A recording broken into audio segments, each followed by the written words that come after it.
Sevinç xanım, çox yaxşı və düzgün sualdır. Burada mən düşünürəm ki, Paşinyanın fenomeni deyil. Bu günləri biz görürük ki, Ermənistan cəmiyyətinin çox ciddi transformasiya edilməsidir. Biz görürük ki, tamamilə bu demokratik havada yaşaması bu müddət ərzində və Ermənistan cəmiyyəti anladı ki, düşmənçilik, Azərbaycanla müharibə əvəzinə Paşinyan firavanlıq, inkişaf və demokratik cəmiyyət təklif edir və Ermənistan cəmiyyəti bax bunu seçdi. Normal demokratik yaşayış, həyat səviyyəsinin artması, qərb istiqamətində getməsi, ölkəyə investisiyaların gəlməsi və digərləri. Və biz də görürük ki, bu istiqamətdə Ermənistan həqiqətən də nəinki Azərbaycanı, Gürcüstanı da, Azərbaycanı da bir çox digər ölkələrdən qabaqdadır. Demokratiya indeksinə görə də eyni cürə. Ermənistanda deməli, uşaq pulu hər bir yeni doğulmuş uşağa, uşağın sayından asılı olmayaraq, hər bir yeni uşağa, istəyir birinci uşaq olsun, ikinci, üçüncü, dördüncü, beşinci, hər bir yeni doğulmuş uşaq üçün $1300 pul verilir. İndi 500.000 dramdır və o da tutaq ki $1300 eləyir. Və bu da biz görürük ki, Azərbaycanda deyəsən $300 ya $150 bir dəfəlik verilən məbləğ. Ermənistanı belə çıxır ki, bizdən az qala 10 dəfə daha yüksək bu doğulmuş uşağa bir dəfəlik dəstək deməli məbləği və 6 yaşına kimi də daha aşağı məbləğdə uşağa deməli pul ödənilir. Digər istiqamətdə biz görürük ki, Ermənistanda həqiqətən də bütün sahələrdə böyük inkişaflar var. Biz gördük insanların necə coşqu ilə bu seçkilərdən sonra belə gözəl ab-hava. Ondan qabaq biz gördük Avropa liderlərinin Ermənistana gəlib küçələrdə gəzmələrinə belə çox azad bir şəraitdə və bu da əlbəttə ki, cəlbedicidir. Və Paşinyan yenə deyəm, öz xalqına sülh, əmin-amanlıq və demokratiya təklif edir. Rusiyanın təzyiqlərinə gəldikcə, əslində mən isə bilirəm ki, bu Rusiyanın təzyiqləri Paşinyanın xeyrinə oldu. Ona görə ki, Rusiya eyni köhnə Alman, köhnə Taz, eyni deməli formalardan istifadə etmək, Ermənistan mallarının Rusiya bazarlarına buraxılmaması və digər belə bu günləri heç bir əhəmiyyəti olmayan və mənasız bir addımlar. Və bunun da bizdə və əslində Paşinyan arxalanan deməli qərb bu məsələdə də öz tutaq ki, Ermənistan dəstəyini göstərdi. Avropa Birliyi 50 milyon avro kompensasiya ödədi ki, yəni zərər çəkənlərin deməli zərərini kompensasiya etmək üçün. Eyni zamanda Ermənistan malları Avropa istiqamətində, yəni daha yüngülləşdirilmiş formada Avropa bazarlarına göndərildi. Ermənistan güllərindən tutmuş çiyələkə kimi və digər mallar da Polşaya, bilmirəm, Latviya, Litvaya, Estoniya və digər ölkələrə asanlıqla getdi. O qədər geniş şəkildə, yəni bu kompensasiya olundu ki, bu günləri Ermənistan bazarlarında, yəni o qədər Avropa qəbul etdi ki, qıtlıq yarandı, yəni və qiymət artımı göründü. Ona görə ki, bu məsələlərdir. Yəni Rusiya əslində bilirsiniz, biz deyirik görünməmiş təzyiqlər. Yəni Rusiyanın təzyiqləri biz görürük ki, əks hədəf verir, əks nəticə verir və bu da Ermənistan cəmiyyəti nə görür? Yəni Rusiya nə təklif elədi? Yenə çıxmaq, təzyiq etmək, qorxutmaq, Rusiya kanallarında Ermənistan barədə görünməmiş təhdidlər, belə olacaq, siz darmadağın olacaq, Türkiyə sizi məhv eləyəcək. Bu günləri Ermənistan... Ukrayna yolu ilə gedirsiniz. Ukrayna belə başlamışdı. Bəli, biz görürük ki, Türkiyə də artıq hava yolları, Türk hava yollarının reysləri başladı. Sərhədlərin açılması baş verir və Ermənistan da görür ki, və Paşinyan deyir ki, biz artıq nə Türkiyədən, nə Azərbaycandan qorxmalıyıq. Biz regionda yeni bir şərait yaratmalıyıq və firavanlıq şəraitdə yaşamalıyıq. Və bunu da Ermənistan cəmiyyəti anladı ki, elə bunların bütün tarix boyu hər zaman bunların problemləri elə bax bu oyunlar nəticəsində hər zaman Ermənistan uduzmuşdur. Və Aydın. Təşəkkür edirəm. Arif bəy, əslində mən açığı düşünürdüm ki, 8 iyun gələcək və bu təzyiq dili dəyişəcək. Yəni bu faktiki seçkiyə yönlənmiş, seçki hesablanmış bir dəyişiklik idi. Amma görsənən odur ki, bu həftə ərzində, yəni seçkidən keçən 6 gün ərzində Moskva əsla dayanmadı, durdurmadı bu narrativini, anti-Paşinyan narrativini. Əvvəla sanksiyalar qalxmadı, əksinə daha da genişləndi. Və hətta yeni hədələr ki, Lavrovun deməsi ki, ümumiyyətlə Ermənistan KMTT-dən çıxa bilər, çünki 2 ildir pul ödəmir, üzvlük pulunu ödəmir. Yəni 2 ildir üzvlük pulunu ödəmir, necəsə indi bu gündəmə gəldi. Və Paşinyan da cavabı belə oldu ki, əgər Ermənistan KMTT-dən çıxarsa, biz belə, yəni bu fakt qarşısını nəzərə alacağıq bunu. Bax, belə bir ümumi bir cavab verdi. Yəni, mənim dediyim odur ki, bu saat Moskvanın siyasəti 7 iyun seçkisinin legitimliyini sual altına almaqdır ki, bu həqiqi seçki olmayıb, azad seçki olmayıb. Mariya Zaxarovanın sözlərindən desək, kəskin repressiya altında keçib. Və bu narrativi bu saat 2 məkanda aparırlar. 2 ölkə bunu yalnız iddia edir. Bu Rusiyadır və Azərbaycandır. Mən Azərbaycanda psevdo, bircə dəqiqə mikrofonumuzu bağlamışam. Necə? Hər iki ölkədə çox yüksək səviyyədə seçkilər keçirlər. O başqa, yəni o öz-özlüyündə bir ironiyadır. Amma ümumən Azərbaycanlı bu psevdo politoloqları izləmək məcburiyyətindəyəm ki, onlar nə deyirlər Azərbaycan internet məkanında ki, orada Ermənistanda az qala siyasi məhbuslar yüzlərləndir. Biri 250 deyir, biri 300 deyir.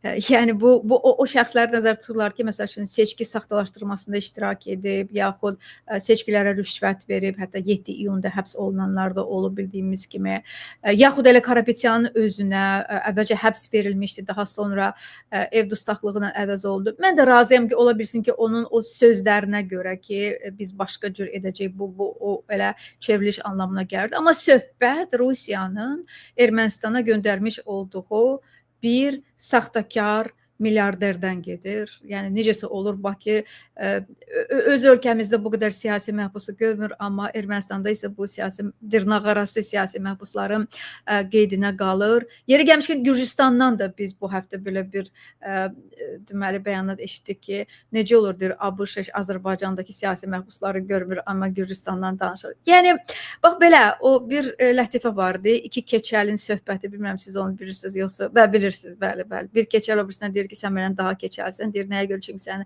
başın daha böyükdür. Arif bəy, mən sualım bundan ibarətdir. Bağışlayın, çox uzun verdim bu sualı. Yəni, mən baxıram bu narrativ davasına. Heç kəs Ermənistandakı seçkinin legitimliyini sual etmir.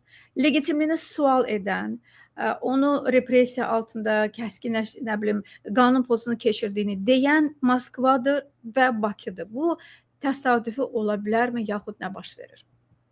Əslində, mən demək istərdim Sevinç elə, bu da Paşinyanın xeyrinədir. Ona görə ki, deyənlər kimdir? Bax, bu keçəl məsələsini düz demişsiniz. Yəni, bunu tutaq ki, Dövlət Departamenti desəydi, Fransa ya da Avropa Birliyi, Avropa Şurası desəydi, demək olardı ki, burada deyən diktator İlham Əliyevdir və Rusiyadır. Yəni, hər iki ölkədə demokratiya bəllidir. Yəni, bütün dünya bu ölkələrin həm reytingə görə Azərbaycan dünyada axırıncı yerlərdədir. Somali, Mali kimi ölkələrin yanındadır. Eləcə də Rusiyada eyni vəziyyətlər. Əslində, Ermənistan cəmiyyətinə ya seçkilərinə bu heç bir təsir etmir. Əksinə, o insanlar ki, tərəddüd edirdilər, onlar da baxırlar, görürlər ki, kimdir bunlar bunu deyən? İlham Əliyevdir, bir də Mariya Zaxarova. Əslində elə bunların elə bir-birinə dva sapaqa para məsələsidir. Ona görə mən burada ictimai rəydə heç bir şey, yəni Paşinyan qələbə istiqamətində gedir. Ermənistan cəmiyyəti bu islahatları dəstəkləyir. Axı biz Ermənistan nə gündə idi? Korrupsiya ağla gəlməz vəziyyətdə idi. Uşaq pulu verilmirdi. İnsanlar yoxsul həyat yaşayır. Bu günləri Ermənistan bütün göstəricilərə görə bölgədə ən aparıcı ölkəyə çevrilibdir. Və Paşinyan eyni zamanda deyir ki, bax biz gələcəkdə Azərbaycanla əməkdaşlıqdan bu qədər qazanacağıq. Türkiyə ilə sərhədlərimizin açılması nəticəsində bizim mallarımız Türkiyədən bizə şey olacaq, yollar açılacaq və insanlar bunu anlayıb. Ona görə mən burada Paşinyanın fenomeni deyil, yəni Ermənistan cəmiyyətinin dəhşətli şəkildə transformasiyası. Orada da millətçilik idi, Miyaçun ideyaları, Daşnaqçının. Bu günləri biz görürük ki, onların dəstəyi çox aşağı səviyyədədir. Yalnız o cahil bir insanlardır ki, bunu şey ilə, amma o insanlar ki, orada yaşayıb və nəticələri gündə öz həyatlarında görürlər, əlbəttə ki, keçmişə qayıtmaq istəmirlər. Bu həmən bu Qarabağ klanı, o Kaçayandır, Sarkisyandır. Bu Ermənistan xalqı anlayır ki, Ermənistan xalqını faciəyə gətirən bax bu təhlükəli millətçilik ideologiyası oldu ki, Ermənistan bu gündədir. Bəlkə tutaq ki, vaxtı ilə Azərbaycanla normal münasibət olsaydı, sülh sazişi olsaydı, bəlkə bu günləri də orada yaşayan ermənilər, Qarabağda yaşayan ermənilər normal Azərbaycan vətəndaşları kimi orada qala bilərdilər. Amma bax bu maksimalist mövqe Ermənistan xalqını faciəyə gətirdi. Teşekkür ederim. Arif Bey, bir saniye. Faktiki bu nəticə bəli, həqiqətən də Paşinyanın hakimiyyətə qalması mümkün etsə də, amma eyni zamanda onun ciddi surətdə əl qolunu da bağlamış olur. Yəni gözləyək hələ, bəlkə də oradan da say çoxaldı. Yaxud əslində Arif Yunusun bizim verilişimizdə bir proqnozu da olmuşdu ki, həbslər davam edəcək və bu yolla necəsə parçalamaq mümkün olacaq. Yəni Rusiyanın Ermənistan parlamentində yaratmış olduğu bu bloku. Hər halda biz bunun işartlarını görməkdəyik. Doğrudan da həbslər gedir, seçki saxtakarlığı və s. belə axır. Amma əgər bax indiki kimi, yəni status quo qalarsa, görsənən odur ki, Azərbaycanın yaxud Bakının tələb etdiyi bu konstitusiya dəyişikliyi nəinki keçirmək mümkün olmayacaq. Çünki gördük də, yəni Paşinyan həqiqi seçki keçirir və bu qədər hətta məlum deyil ki, onu gündəmə çıxara biləcəkmi, yəni təsdiqini tapa biləcəkmi ki, bu referendum ümumiyyətlə baş tutsun. Və belə olan halda bilirsiniz mən nəyi düşünürəm? O hesablamanı, yəni əslində bu bizə nəyi üzə çıxarmış olur? Çünki biz doğrudan da verilişlərimizdə bunu sual edirdik ki, yəni Əliyevin belə deyək, sülh göyərçini oynamasının arxasında nə dayanır? Aydındır ki, Trump dayanır. Əliyev Trumpın rəğbətini qazanmaq istəyir və digər tərəfdən də belə deyək, Rusiyanı da yola verir. Yəni açıq, aydın Paşinyan administrasiyasına zərbə vurmamaqla, nə bilim, dekabrda deyir ki, hamımız müharibəyə hazır olmalıyıq, nə bilim, silahı yerə qoymaq olmaz, düşmən və s. Cedivəns gəlib gedəndən sonrası deyir ki, biz 6 aydır artıq sülh içərisində yaşayırıq. Yəni belə bir oyun gedirdi bütün bu vaxtı. İndi isə biz məlum olur ki, Rusiya hamısına istədiyən nail olmasa da, çünki Paşinyan qaldı, amma eyni zamanda ciddi bir müxalifət yaratmış oldu və məlum deyil ki, Karapetyan daha hansı zərbələr vura bilər üzümüzə gələn illər ərzində. Məsəl üçün, tutalım, hipotetik olaraq mən bunun baş verəcəyini düşünməm. Amma məsələn, deyək ki, Rusiya qazandı Ukrayna müharibəsində. Bu artıq Karapetyanın gücünü, qolunu gücləndirmiş olacaq Ermənistanda. Yaxud əslində sir deyil, yadınıza gəlir Ruben Vardanyan da birinci gələndə Qarabağa nə danışırdı? O deyirdi ki, Tatarstan modeli. Yəni Rusiyanın həmişə bir Tatarstan modeli olub. Rusiya Azərbaycanı da Ermənistan hamını bir Tatarstan etmək istəyir ki, Rusiyanın tərkibində buyurun gedin öz dilinizdə danışın, məktəbiniz olsun, amma Rusiyanın tərkibində olaq. Yəni bu reallıq var. Və bu qayıtsam Əliyevin bu maxinasiyada, bu oyunlarda iştirakına faktiki olaraq siz necə hesab edirsiniz? Bax, bu nəticə Əliyevi Bakına doğrudan da sevindirirmi? Yəni bundan sonra artıq demək üçün ki, bəs burada top artıq Yerevandadır, Ermənistanın bağçasındadır.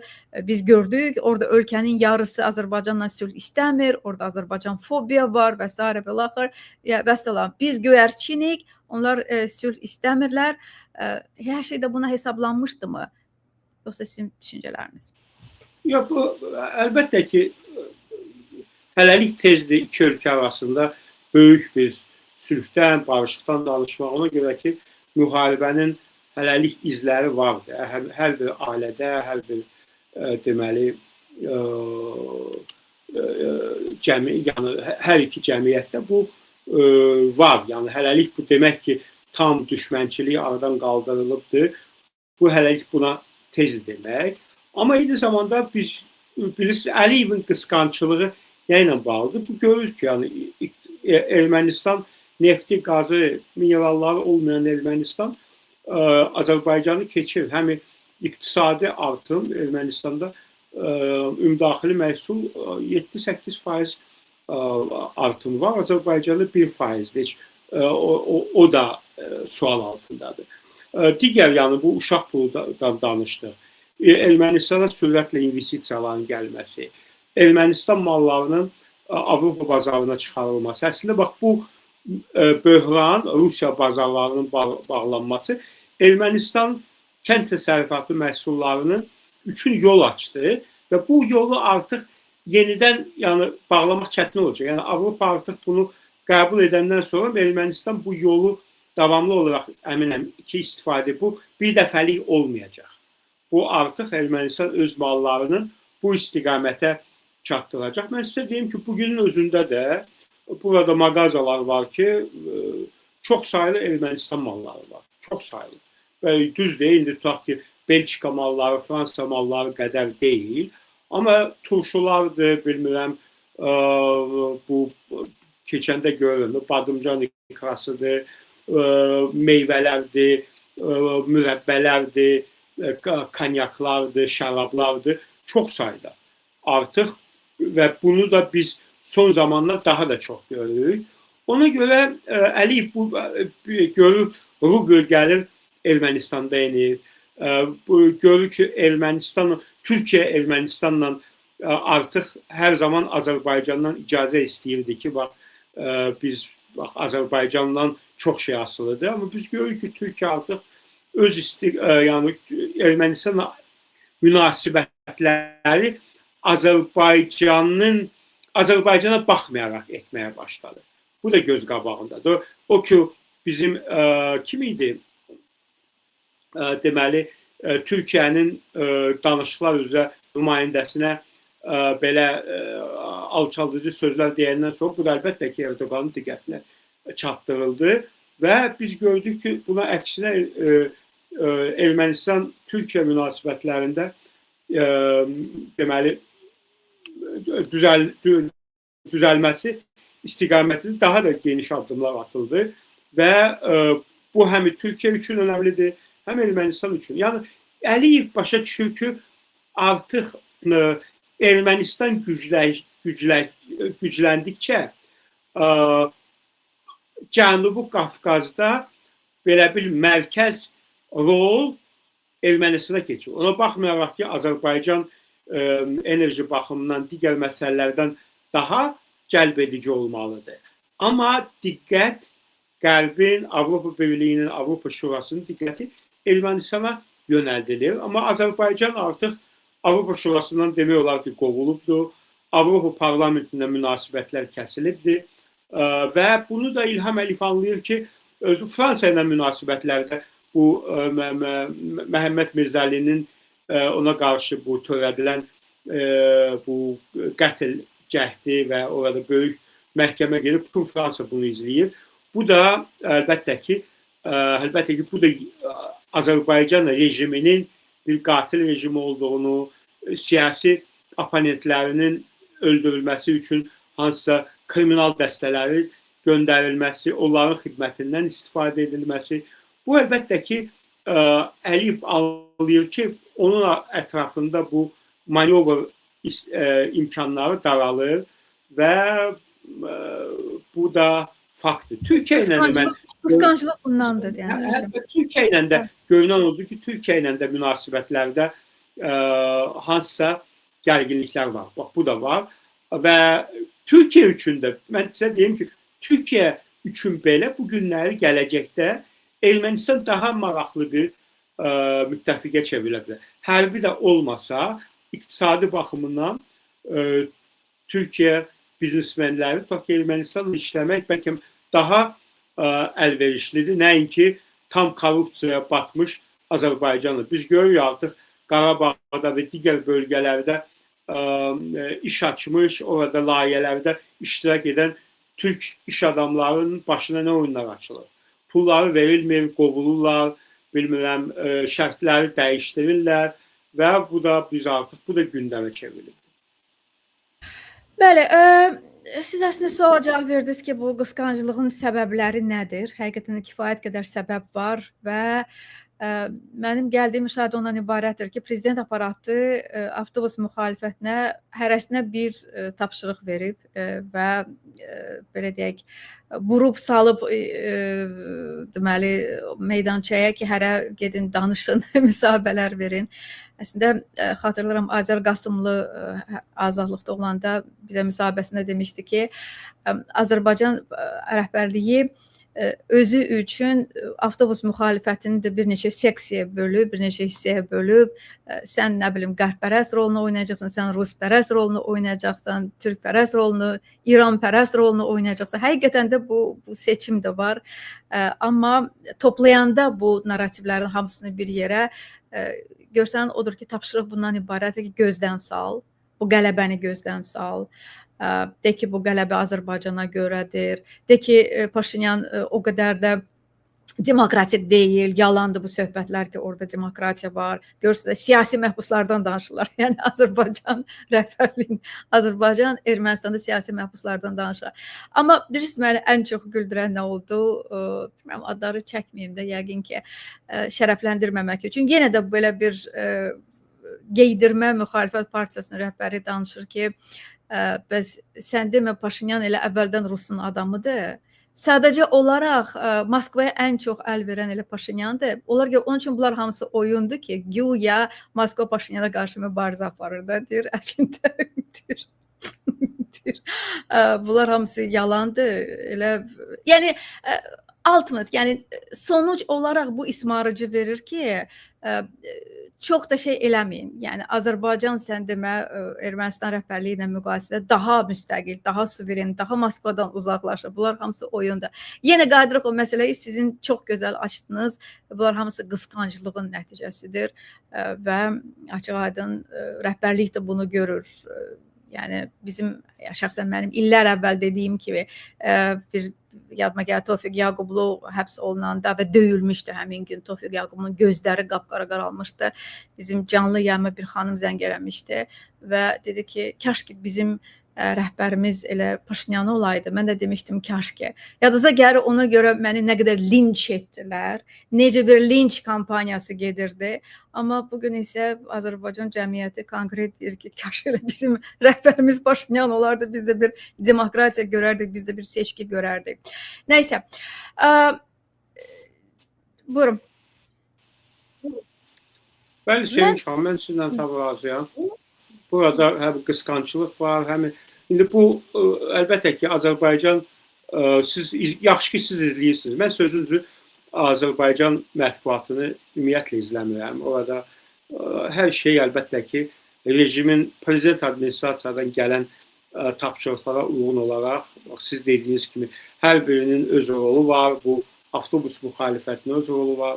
və utanmaya biz görürük ki, ölkədə vəziyyət gündən-günə pisləşir. Elə bax bu son prokurorun bizim bu siyasi dustaqlara tələb edilən, yəni müddətlər də Akif Qurbanova 16 il, Ruslanca 16 il. Burada bütün deməli müddətlər 15-16 illər tələb edilibdir. Bu insanlar heç bir günah olmayan, nə miting keçiriblər, nə siyasi iddiaları olub, nə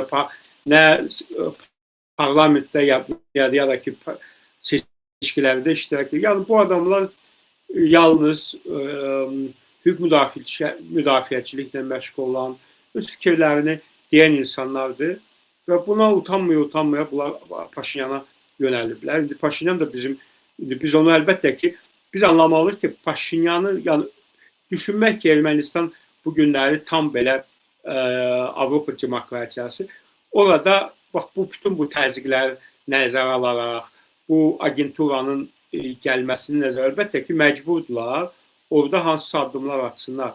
Burada tutaq ki, bu addımlar ki atılır, bunlar atılmasa, həqiqətən də bəlkə bu günləri biz fərqli bir mənzərə görə bilərdik, təxribatlar görə bilərdik və əlbəttə ki, mən düşünmürəm ki, Ermənistan bu məsələdə təkdir. Yəni biz bilirik ki, xüsusi deməli Avropa Birliyinin kiber cinayətlərə qarşı, kiber hücumlara qarşı xüsusi komandası, yəni bu seçkilərdə müdaxilələrin qarşısını almaq üçün deməli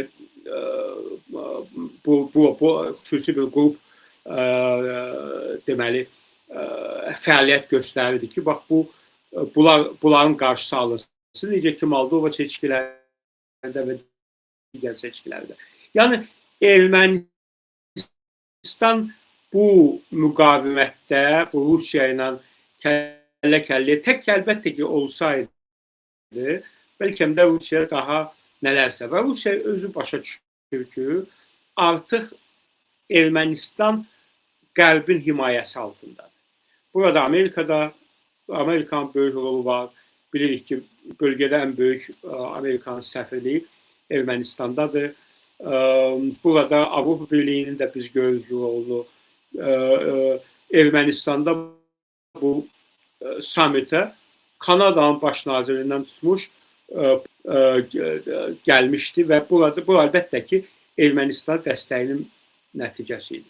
Və əlbəttə ki, İlham Əliyev bu Ermənistan, mən tutaq ki, hamı, bütün dünya şoka düşdü ki, Paşinyan çox sərt şəkildə Putinin hansısa iddialarına çox sərt cavablar vermişdi də. Yadınızdadırsa, Moskvada, Kremldə belə üz-üzə ola faktiki olaraq Putinin sözlərini təksib etdi və çox sərt də cavab verdi. Və indi biz görürük ki, Rusiya yenə də İlham Əliyevin tərifinə, Mariya Zakharova və digərləri gecə-gündüz deyirlər ki, bax bizim İlham Əliyev kimi ağıllı balamız var. Paşinyan bala artıq özünü yaxşı aparır. Bizim bu günləri ən sevdiyimiz balamız İlham baladır. Şimdi baxaq görək bu necə olacaqdır. Balalardan söz düşmüşkən, Azərbaycanda internetə qadağalar gəlir. Bu haqda artıq yeniyetmələrlə bağlı deməli qanun qüvvəyə mindi və biz deməliyik ki, başqa ölkələrdə də, Avropa ölkələrində də var, amma Azərbaycanda yaş həddinin bu qədər yüksək götürülməsi, yəni bir var 13 yaşına qədər, 12 yaşına qədər, 14 yaşına qədər, Azərbaycanda isə 16 yaşına qədər hamı üçün, amma 16-18 yaşında isə sən sübut etməlisən ki, sən nə bilim sənədlər təqdim etməlisən, bank kağızları və s. və axır. Bu çox yüksəkdir. Yəni 18 artıq vətəndaşdır, həddi buluğa çatıb. 18 yaşında sən evlənə bilərsən, məlum olur ki, amma 17 yaş, nə bilim, 10 ayında isə sənin ixtiyarın olmamalıdır. TikTokda, nə bilim, YouTube'da qulaq asasan, çünki buna görə sən kimdənsə icazə almalısan, hansısa sənədləri nümayiş etdirməlisən. Və ümumiyyətlə sənəd nümayiş etdirməlisən. Aydındır ki, bu artıq bir bürokratiyadır, bu artıq əngəllər yaradılmasıdır. Çünki orada da nə qədər adam sıradan çıxacaq, kimin həvəsi olmayacaq, kiminsə sənədləri yerində olmayacaq. Və bu açıq, aydın bir bilirsiniz, siyasəti ortaya qoymuş olur və eyni zamanda ironiya orasındadır ki, biz bir tərəfdən görürük ki, prezidentin öz 16 yaşlı nəvələri restoran açır, artıq ikinci restoranını açır. Amma xalqın 16 yaşlı uşağı isə, 17 yaşlı uşağı isə deməli, sadəcə olaraq sosial mediaya girmək üçün o sənədlər təqdim etməlidir, onun ixtiyarı yoxdur. Bir tərəfdən qudurğan özləri, bəs necə olur onlara biznes açmaq olur, sən bunlar YouTube'a girməyini qadağan edirsən. Yəni aydındır ki, bu siyasi bir qərardır və heç şübhəsiz ki, yəni ölkənin avtoritarlaşması istiqamətində atılan addımdır. Rüfət Səfərova bu həftə 8 il hökm oxundu. Mən əminəm ki, siz də izlədiniz onu. Yəni Rüfət Səfərovun məhkəmə salonunda dedikləri aydındır ki, bu onu bu qurama hökmdən azad etmədi, amma eyni zamanda bu özü də bir tarixdir. Bu özü də yazıldı, sənədləşdi. Rüfət Səfərovun göstərdiyi bir duruş, bir müqavimət ki, 30-cu illər Azərbaycanda, keçən əsr 1930-cu il Azərbaycanında necə troykalar hökm çıxarırdısa, siz də mənə bu cür hökm çıxarsınız və deyir ki, bəzi adamların yeri səhv düşüb. Yəni qanunu pozan siz, amma məhkum olunan mən. Həqiqətən də meydan oxumaq bu qurama hakim məhkəmələrə. Sevinç xanım, bu birincisi o nəvələrinin ikinci restoranı deyil, bu görüntüdür. İkincisini göstərirlər. Bütün alanında. İndi adına kiminsə göstərirlər, nəvəsi açdı, yoxsa qızı açdı, yoxsa bizim xalqın sevimli Alonasıdır. Hamısı bulanındır. Yəni yalandan bunu göstərmək ki, nəvələri 2 dənə restoran açdı. Bütün restoran bulanındır, bütün ölkə bulanındır. Bunlar hər şeyi nəzarətdə saxlayırlar. Deməli, təbii sərvətlərdən, neftdən, qazdan tutmuş bütün restoranlar, kafelər, kimin adına yazılıbdır, Balaca Heydərin adına, yoxsa Emin Ağalarovun o uşaqlarına, yoxsa Leylanın yeni doğulmuş uşaqlarına, bu ya da ki artıq ailə genişlənir, yeni üzvlərdə, indi başa düşürəm ki, ailənin yeni üzvləri də var, onların da adına indi yəqin hansısa restoran, mən təəccüb edəcəm, bir restoran açılışını eləyəcəkdir. Bunu da xalqa bir nümunə kimi təqdim edəcək. Təəssüflər olsun ki, bu bugünkü həqiqətlərdir. Rüfət Səfərov da, bütün Akif Qurbanov da, Ələsgər Məmmədli və bütün bu adamlar heç bir günahı yoxdur. Bunlar əvəz Zeynalıyı başına açdıqları göz qabağındadır. Deməli, Ələsgər Məmmədli ağır xəstə olmağına baxmayaraq, onu neçə il verdilər? 15 il. Yəni, bu bilirsiniz nədir? Bu biabırçılıqdır, bu abırsızlıqdır, bu qudurqanlıqdır. Və Azərbaycan xalqını lağa salmaqdır. Mən hesab edirəm ki, Azərbaycan xalqını bunlar alçaltmaqdır. Yəni, onun aparıcı ziyalılarını belə saxlamaq, Rüfət Səfərova iş vermək. Yəni, bu demək olar ki, Rüfət Səfərov Azərbaycanda son insan haqları müdafiəçisi idi də. Bütün məhkəmələrə gedirdi, bütün dinləmələrdə iştirak edirdi. Rüfət orada, Bəxtiyar orada, Azər Qasımlı belə, Quba Dubadoğlu ev dustağıdır. Yəni, dünya şöhrətli bir professor. Əli Kərimli Xalq Cəbhəsi Partiyasının rəhbəri tamamilə saxta bir ittihamlarla həbsə saxlanılır. Yəni ona görə Azərbaycanda çox acınacaqlı bir vəziyyətdir. İndi internetlə bağlayırlar və cəmiyyətin belə susqunluğunu gördükcə bunlar gündən-günə bax belə cəmiyyəti bağlayacaqlar. Mən isə bilirəm ki, cəmiyyətimiz yox deməsə, bu dalğa daha da davam edəcəkdir və yalnız interneti deyil, sabahları küçəyə çıxmağı icazə ilə edəcəklər. O boyda sərhədləri neçə vaxtı bağlı saxlayır. İndi Gürcüstanla güya açıblar. Amma digər sərhədlər bağlı qalır. Uşaq pulu verilmir. İnsanlar çox əziyyətlə dolanırlar.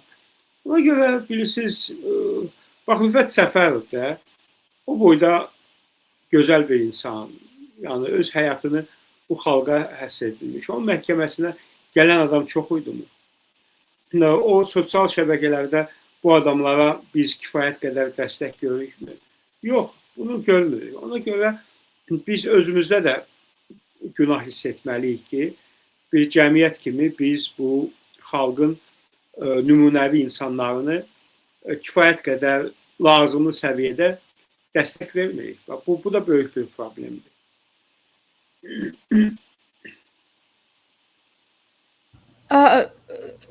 Arifə, siz toxundunuz artıq Məhəmməd Mirzəlinin məhkəməsinə. Həqiqətən də çox səs-küylü bir məhkəmə keçir və mən özüm durmadan bununla bağlı bəyanatlar almaqdayam təşkilatlardan, fəallardan, hüquq fəallarına, jurnalistlərdən. Çünki bir, belə deyək, silkələyən bir məhkəmə oldu.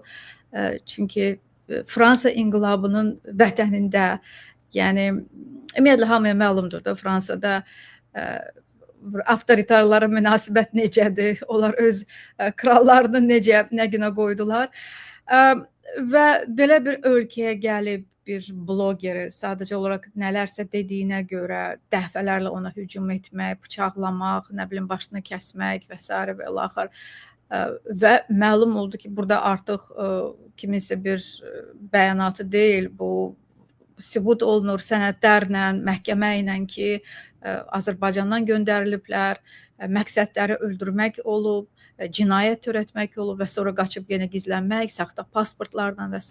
və bu işin eyni zamanda miqyası. Yəni, əgər oturub düz danışaq, biz fərqindəyik ki, bu əslində icebergin görünən hissəsidir. Biz çox gözəl fərqindəyik ki, biz Məhəmməd Mirzəlidən adını danışıb, əslində qat-qat daha çox mühacirlərimizin onlara olan baş tutan və baş tutmayan hücumları da ağlımıza gəlir və görün nələrə qüvvə sərf olunur, nələrə pullar sərf olunur, görün dövlət səviyyəsində necə bir terror əməliyyatları icra olunur və bu baxımdan buna olan rezonans da heç şübhəsiz ki, çox möhtəşəmdir və mən şadam ki, həm də bu öldürmək üçün göndərilənlər və yaxşı ki, onlar bu missiyanın öhdəsindən gələ bilmədilər.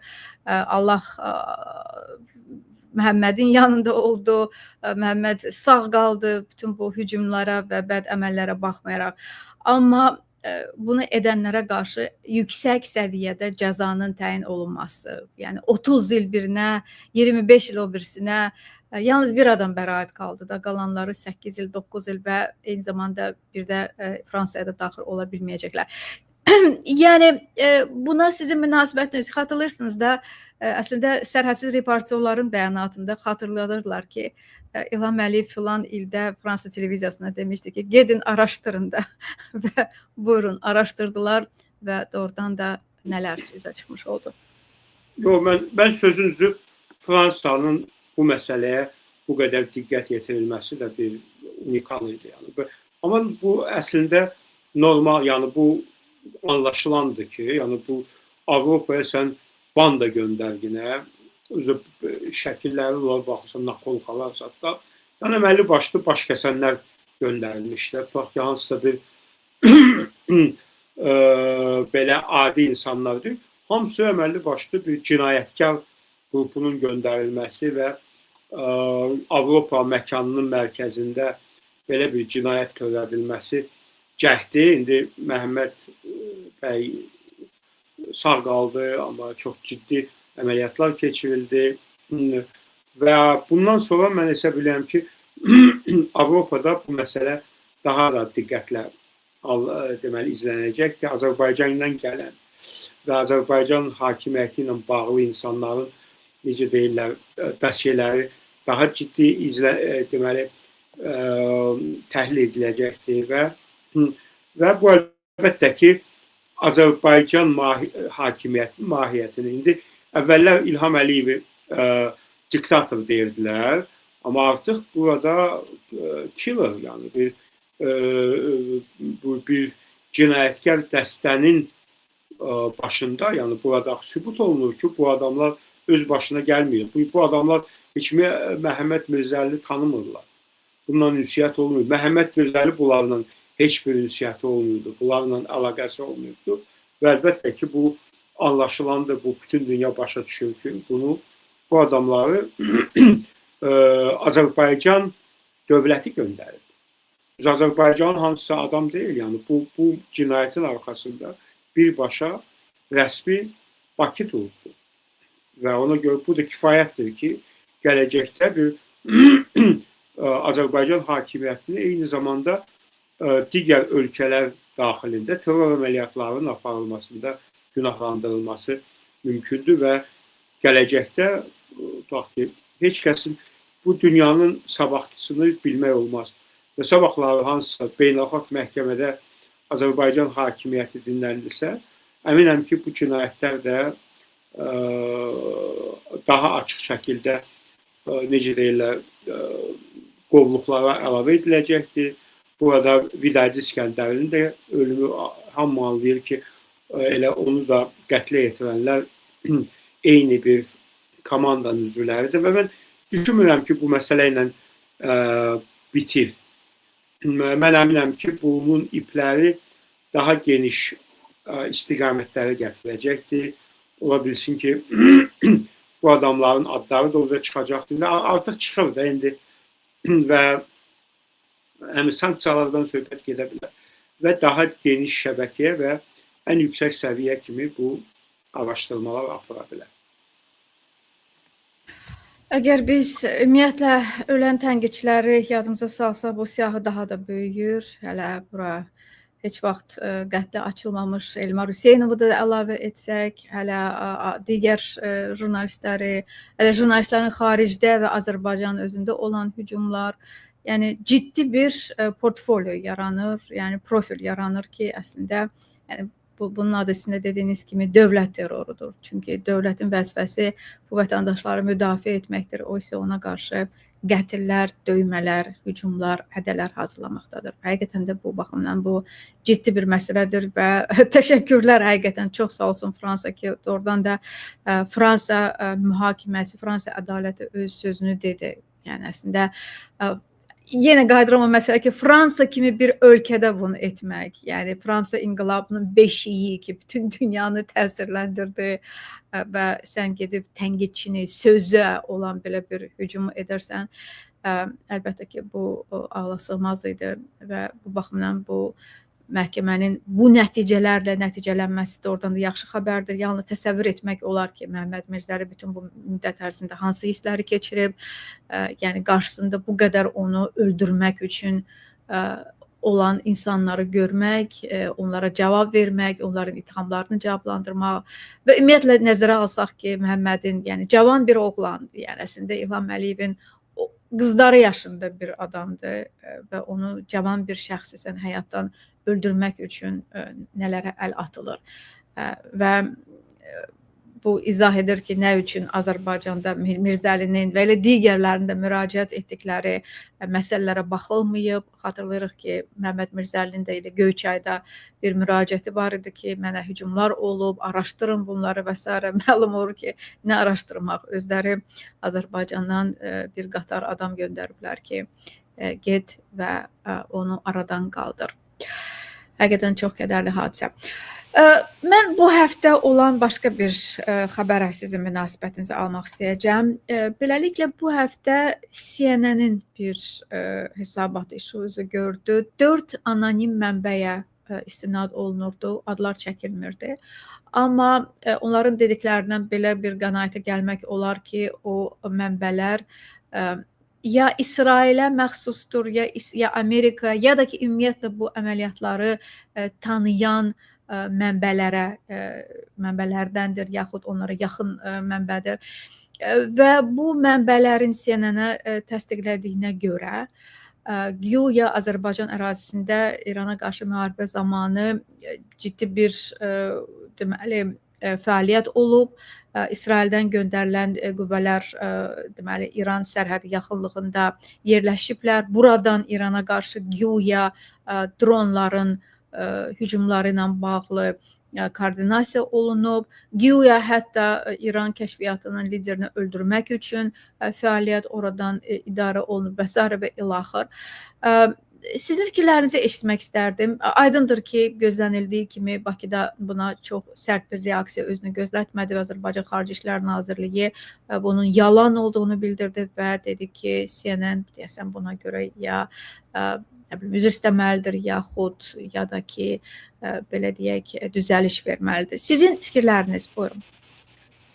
Əlbəttə ki, Sevinç xanım, CNN dünyada ən ciddi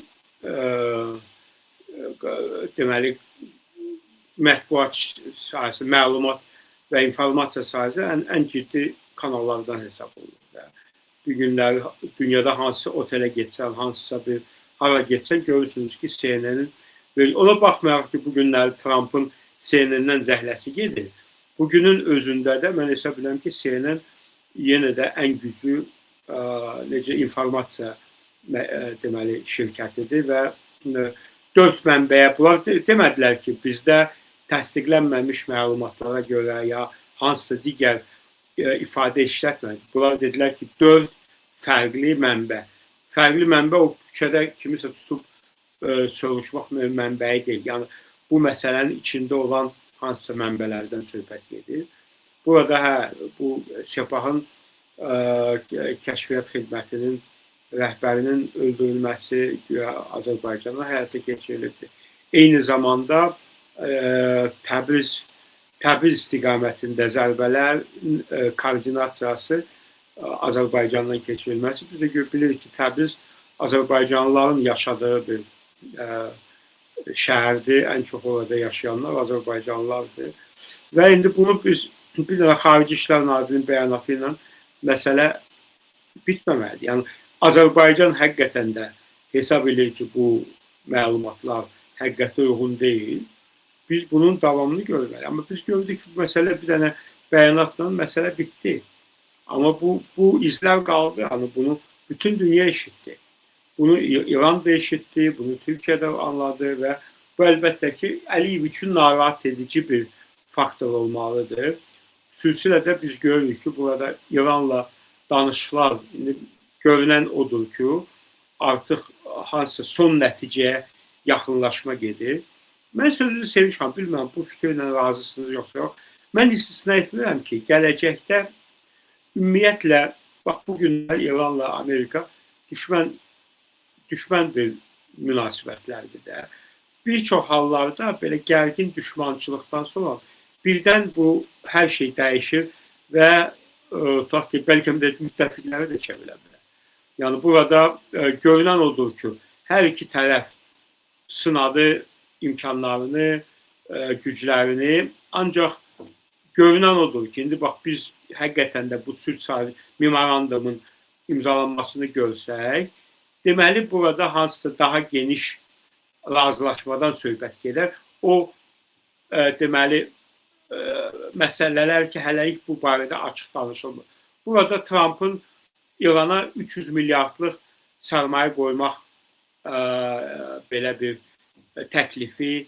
Bu da, yəni, bu İranın tutaq ki, 20 neçə milyardlıq orada dondurulmuş pulları olurlar. Trump deyir ki, nəinki 20-30 burada biz 300 milyard sərmayə qoya bilərik İrana.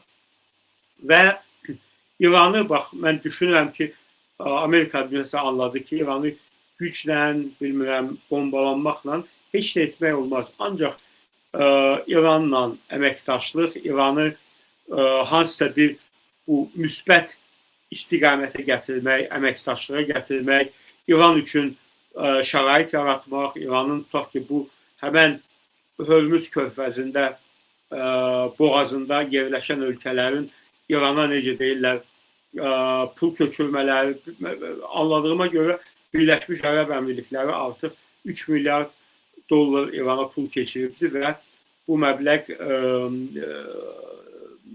30 milyarda kimi qalxa bilər. Mən düşünürəm ki, Amerika bax bu borc məsələsini körfəz ölkələrin boynuna eləyir ki, qoyur ki, siz gediniz, İranı razılaşdırırız, ona nə istəyir onu veririz.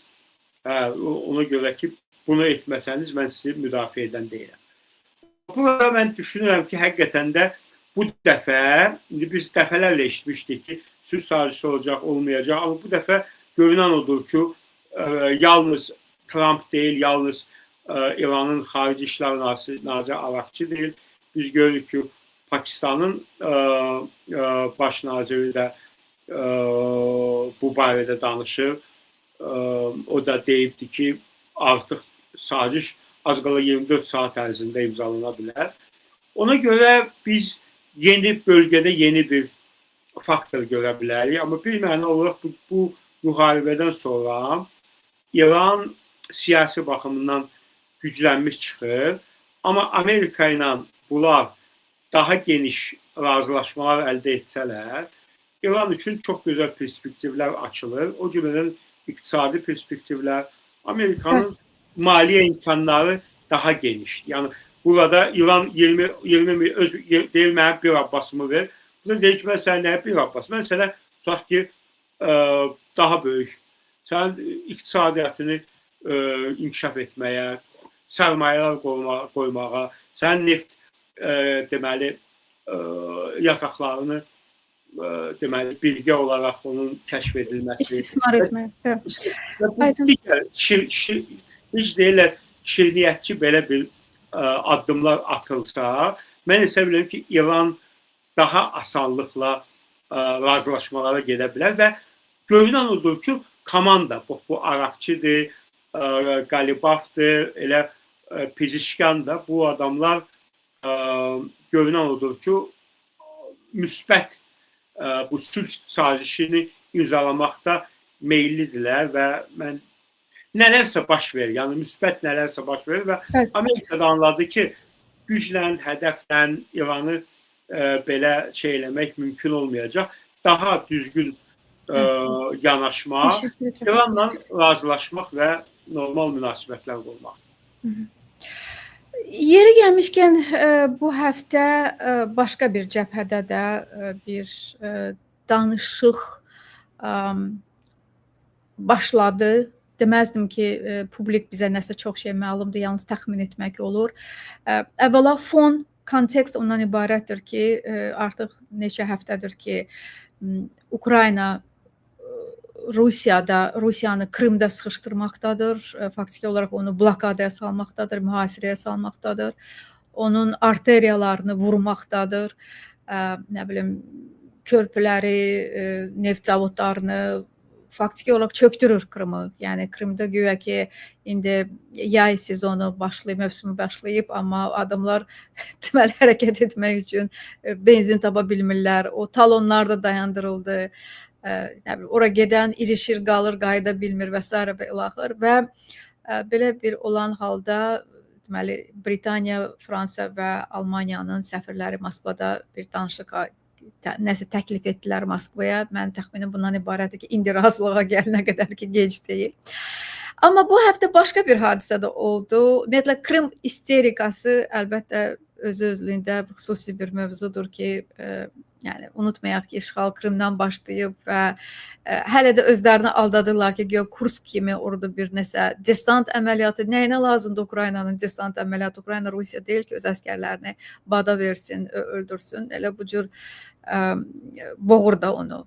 Yəni Ukrayna dron xidmətinin rəhbəri Brody, Madiyar Brody elə belə dedi, bizim məqsədimiz odur ki, orada qoyub sadəcə olaraq qaçsınlar. Ukrayna Silahlı Qüvvələri rəhbərinin sözləri, yaxşı maraqlı sözləri vardı ki, ay cəmaat, popcorn alın, gedin oturun evdə baxın. Bu hələ şounun başlanğıcıdır. Hər halda uğurlu olsun. Başqa bir hadisə isə dünən Putinin ölkədə Rusiya günü keçirməsidir. Bilmirəm sizin onu izləmək imkanınız oldu mu yoxsa yox. Bundan əvvəl yəni 20 il olar ki, Rusiyada Rusiya günü təmtəraqla keçirilir. Nə bilim konsertlər, cəmaatımız xatırlayır yəqin, Qırmızı meydanda rəqslər, oynama, patriotik çıxışlar və s.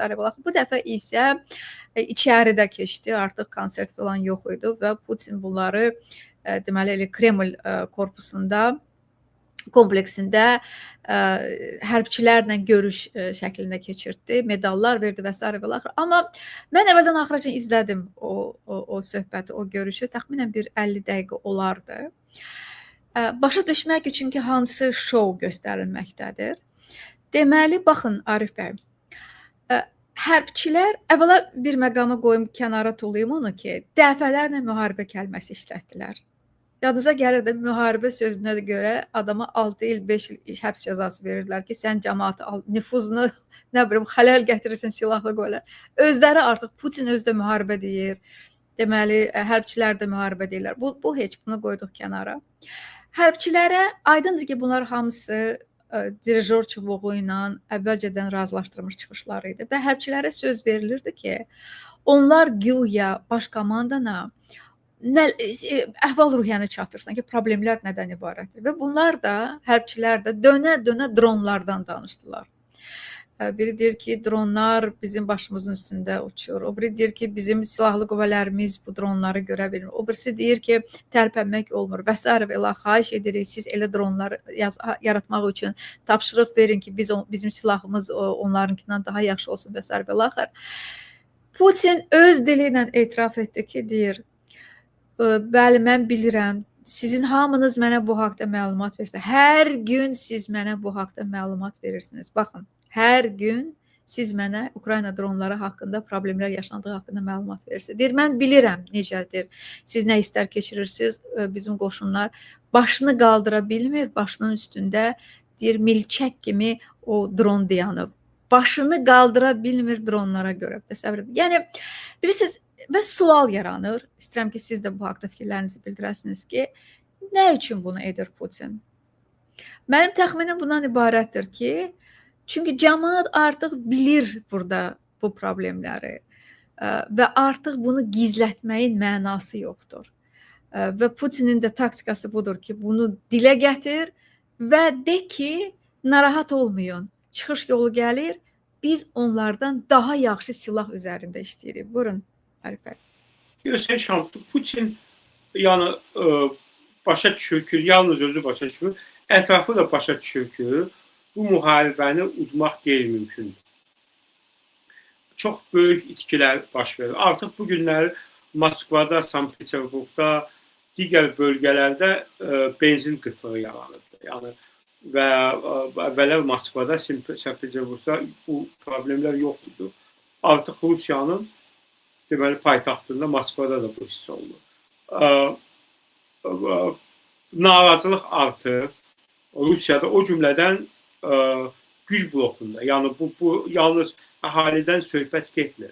Artıq Putin öz ətrafının gözündə uduzmuş tərəf kimi, yəni loser kimi görsənir, zəif bir adam kimi görsənir və sərt addımlar atmağa hazır olmadığı adam kimidir. Düzdür, mən də İstəməz idim ki, Putin nüvə silahından istifadə ya hansısa bir sərt, amma Putin hamı başa düşür ki, Rusiya addım-addım uduzur. Tutaq ki, Kiyevə zərbələr indirilir, amma ardınca Ukrayna sarsıdıcı zərbələr indi. Bu körpülər vuruldu, Rusiyanın, yəni Krıma aparan yollar, o cümlədən təminatlar, hamısı dayandırılıbdır və Rusiya artıq müharibədə hansı ciddi dəyişiklik yaratmaq iqtidarında deyil. Nə maliyyə imkanları buna imkan yaradır, nə insan imkanları. Ona görə Rusiya, mən düşünürəm ki, hansısa danışıqlar aparmaq istərdi. Yəni, hansısa güzəştlərə getmək istərdi. Ona görə də elə Putin də demişdi ki, bir iş adamı, əslində hamı başa düşür ki, bu Abramoviçdən söhbət gedir. Çox güman ki, Putin özü onu göndərmişdi. Onun sözlərinə görə ki, o ona yaxınlaşdı ki, mənə icazə ver, gedim orada. Bilmirəm ki, Putin istəyərdi ki, bu müharibə bitsin. Yəni bu müharibə Putinə reytinginə çox ciddi təsir edibdi. Ukrayna dronları da artıq dünyada məşhurdur da. Ən belə sadə FPV dronları ki, fərdi əskər ya hərbi zabiti izləyib ona zərbə endirə bilir. Biz görürük Ukrayna kəşfiyyatı Rusiyanın bəli.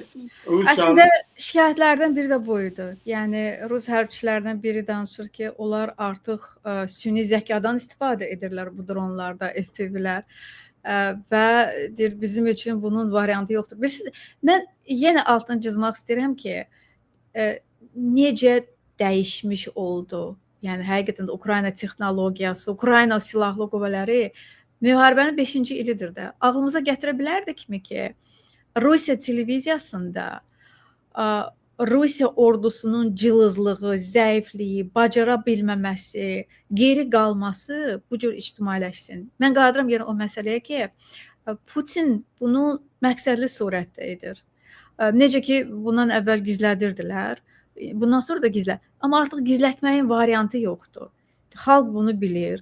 Özə ki, bunu əgər arxa cəbhə bilirsə, ön cəbhə bunu daha da yaxşı bilir. Çünki onlardır, ət maşını kimi verilirlər qabağa. Deyir, özü etiraf, yəni Putinin sözüdür bu. Dilindən keçdi ki, deyir, bilirəm ki, bəzi hallarda bizim qoşunlarımız, adamlar, əskərlərimiz deyir, başını yuxarı qaldıra bilmir. Təsəvvür edirsiniz. Deyir ki, onların başının üstündə Ukrayna dronlardır. Yəni, faktiki olaraq biz növbəti dəfə görürük ki, Ukrayna hətta Rusiya gününü belə darmadağın etdi. Yəni o gün ki, nə bilim, istifadə olunurdu beyinləri yumaq üçün ki, biz belə güclüyük, bizim silahımız, heç nə darmadağın etdi. Həsr olundu Ukrayna dronlarına. Yəni 50 dəqiqənin hardasa 35 dəqiqəsi giləyi güzarana ki, biz bacarmırıq, bu dronlar belə edir. Və bilirsiniz, başqa bir şey də var axı, niyə görə gizlədə bilmir? Bu ayda 30.000 itki verir Rusiya. 30.000. Yəni artıq fevraldan başlayaraq, fevraldır, martdır, apreldir, maydır. 30-35 min arası bu o demək ki 30-35 min kəfən gedir də ora, yaxşı halda hələ. Qara kağız gedir. Və ona görə adamlar əlbəttə ki cavab gözləyirlər və artıq Ukrayna məcbur etdi ki, sən artıq çal-çağırı yığışdırmaq məcburiyyətindəsən. Əvvəla Qırmızı meydanda yenə nəsə keçirmək üçün sən Kiyevdən icazə almalısan. 9 mayda olduğu kimi bu özü bir biabırçılıq. İkincisi də məcbur etdi ki, etiraf et. Bax, bunu bilməyənlər də, hansısa yaşlı pensionerlər və s. bilməyən varsa, onlar da bunu xəbər tutdular ki, Putin yanında komandirlər, əskərlər ağlayırlar ki, biz Ukrayna dronlarla bağlı heç nə eləyə bilmirik. Və sübut etdi ki, sən doğrudan da geri qalırsan da. Bax, bu həqiqətən də bir yeni gerçəklikdir.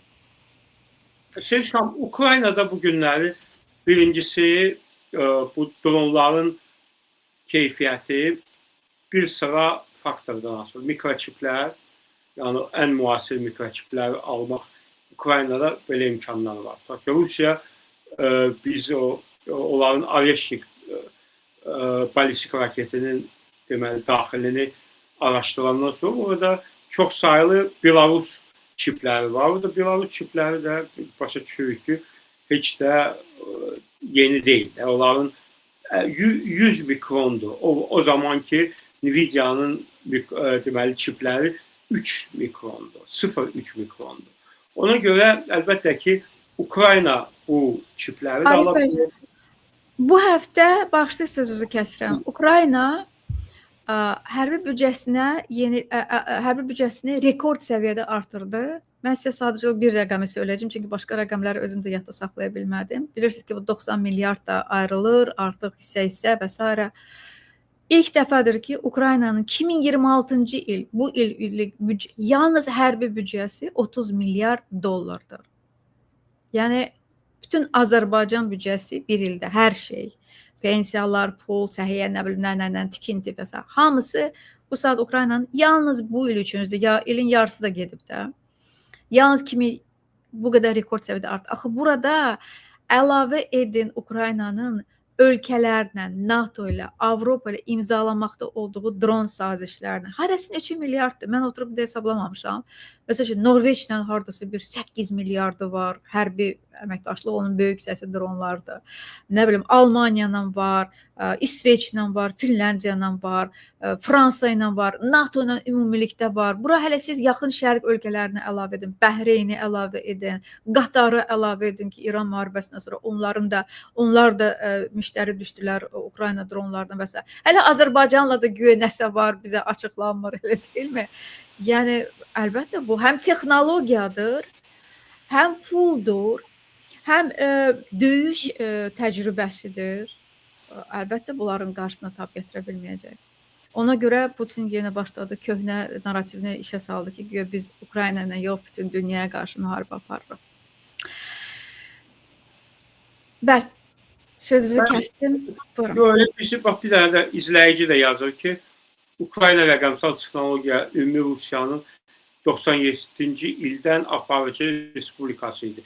Nəinki balistik raketlər Dnipropetrovsk zavodunda Rusiyanın, yəni SSR-in ən müasir balistik raketləri Ukraynada buraxılırdı. Təyyarələr Ukraynada, yəni Ukraynalılar bu günlərdə əslində hər bir müharibə əlbəttə ki, insan həyatlarının bitməsinə nəticələnir, infrastrukturda. Amma eyni zamanda ölkənin daha tezliklə yetişməsinə gətirir, çıxarır. Burada siz, yəni dron bu günləri ən müasir, ən effektiv dronlar və texnologiyalar bu günləri hamı tərəfindən tanınıb, bu Ukraynandır. Mən əminəm ki, Ukrayna hərbi məktəbləri göbələk kimi yeni hərbi məktəblər açılacaqdır və bəlkə də xarici tələbələr üçün bu hərbi taktika üzrə fakültələr açıla bilər və digər imkanlar. Yəni Ukrayna bu günləri artıq özünü rahat hiss edir. Ona baxmayaraq ki, artıq bu Amerikadan əvvəlki qədər hərbi yardım ala bilmir və əslində biz görürük son zaman ki, Ukrayna bunu istəmir də. Yəni görünən odur ki, Ukrayna öz raket texnologiyalarını inkişaf edir. Flamingo Rusiyanı qorxu içində saxlayan bir raketdir. Balistika sentyabrda hazır olmalıdır. Deyilənə görə özünün balistik raketləri uzaq mənzilli. Bəli, yəni ona görə Ukraynanın yəni real olaraq da dəstəyi də çoxdur.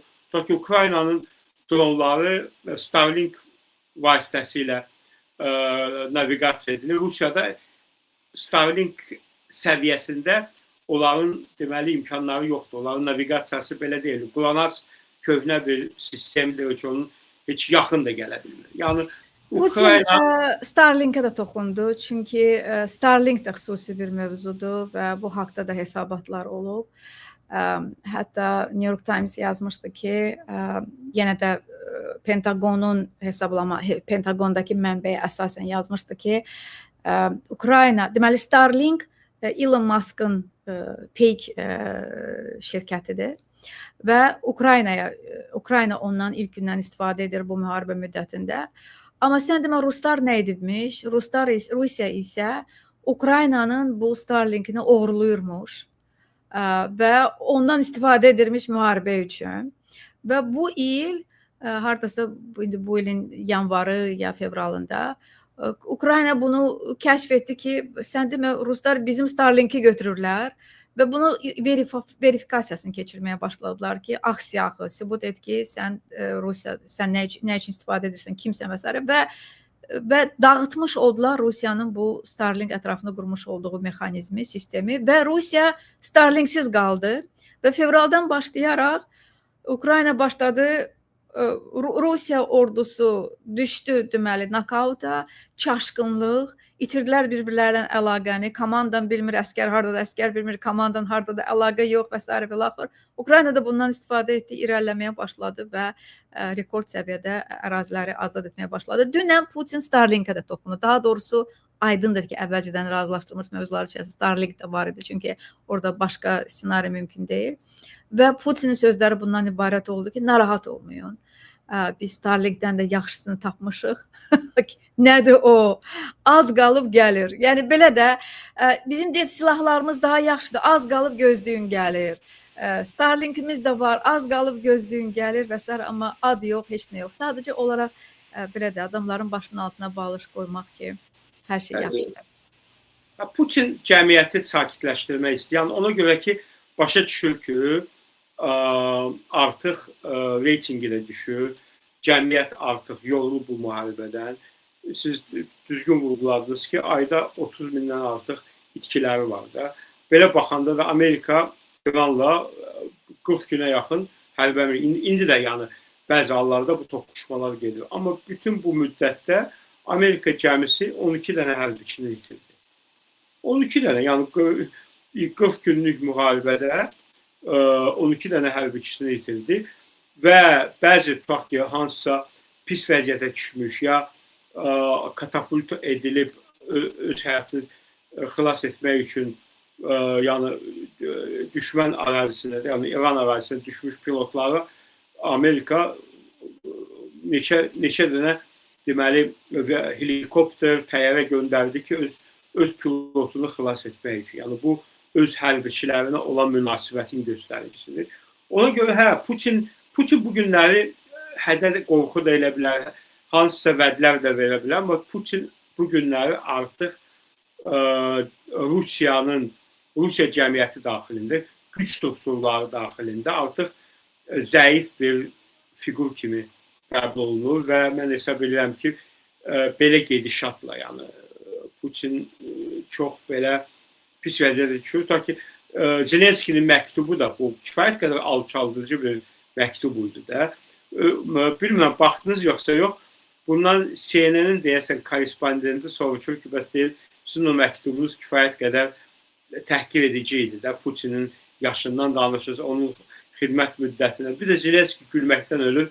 Deyir, niyə görə gülürsünüz? Deyir ki, siz onun məktubun birinci variantını görməmişsiniz. Yəni birinci variantı. Bundan 10 dəfədə yəqin orada yumor daha da şeydir ki. Əlbəttə. Gülməkdən ölür. Mən diyorum, bu niyə bir də. Deyir ki, siz onun məktubun birinci variantını görsəydiniz, deyir, onda lap deyir şey. Çox güzeldir. Da. Arif bəy, verilişimizin sonuna yaxınlaşırıq.